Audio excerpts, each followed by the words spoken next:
Long before the arrival of European sails on the Atlantic horizon, a fierce and proud people ruled the river valleys and forests of what is now upstate New York and southeastern Canada. They called themselves the Kanien'kehá, people of the Flint, but the world knows them as the Mohawk. Their legacy is one of warriors, diplomats, builders, and visionaries.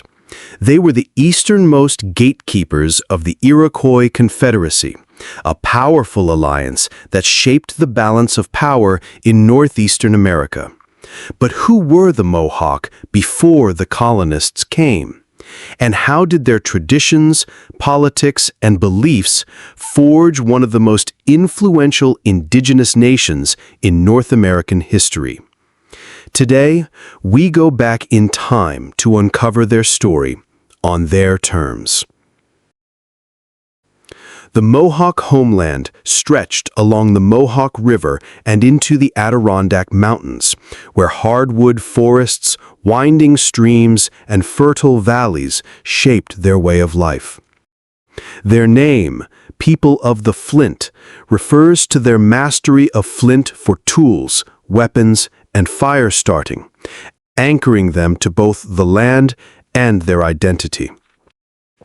They built large, fortified towns surrounded by wooden palisades.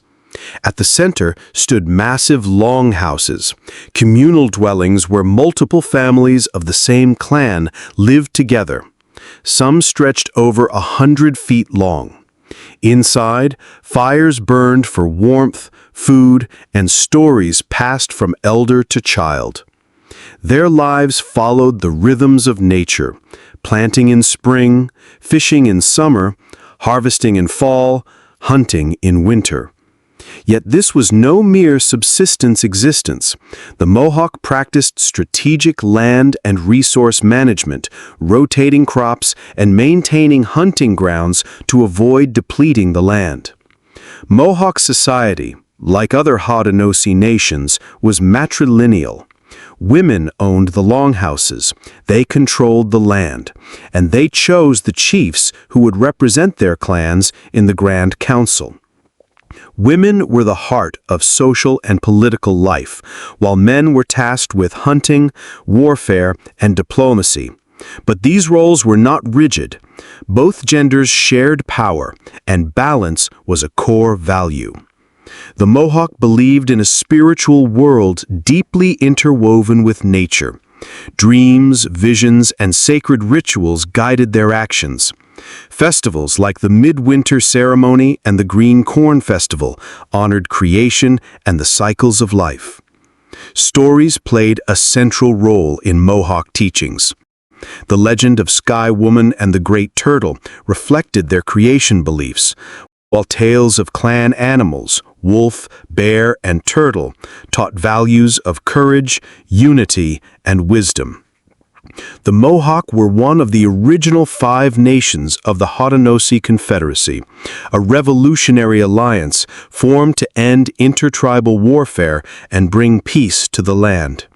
The great law of peace, conveyed through the wampum belt and oral tradition, laid the foundation for one of the most complex democracies in pre-Columbian America. As the easternmost nation, the Mohawk were the keepers of the eastern door. It was their duty to defend the Confederacy from external threats and greet new tribes and diplomats from the coast. This position gave the Mohawk both influence and responsibility. The councils governed by consensus, not majority.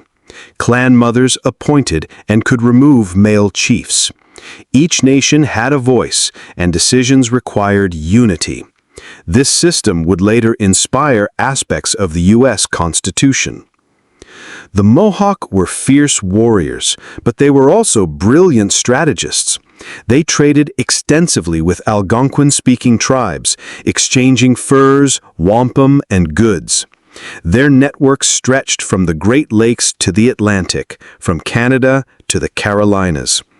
They used diplomacy to forge alliances and expand influence. Wampum belts, beaded symbols of agreements and history, served as both record and treaty. But they were not without enemies. Long-standing tensions with tribes like the Mohican and Algonquin erupted into skirmishes and raids. Mohawk warriors were known for their speed, stealth, and psychological tactics, often launching attacks at night, leaving behind symbols to instill fear.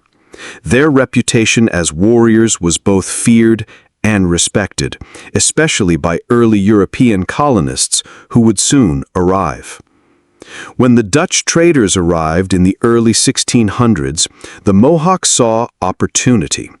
They traded furs for guns, metal tools, and cloth.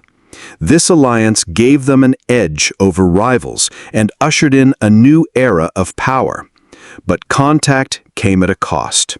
Diseases swept through Mohawk towns, killing thousands. European conflicts spilled into native lands. Christian missionaries attempted to convert entire villages. Some Mohawk resisted, others adapted. They sent delegations to Europe, negotiated treaties, and fought in colonial wars. They were not passive victims, but active players in a world being reshaped around them. Before the colonists came, the Mohawk were a sovereign nation, proud, organized, spiritual, and complex. Their voice helped guide one of the most sophisticated indigenous political systems ever known. Today, the Mohawk people live on in Akwesasne, Kahnawake, Tyendinaga, and other communities.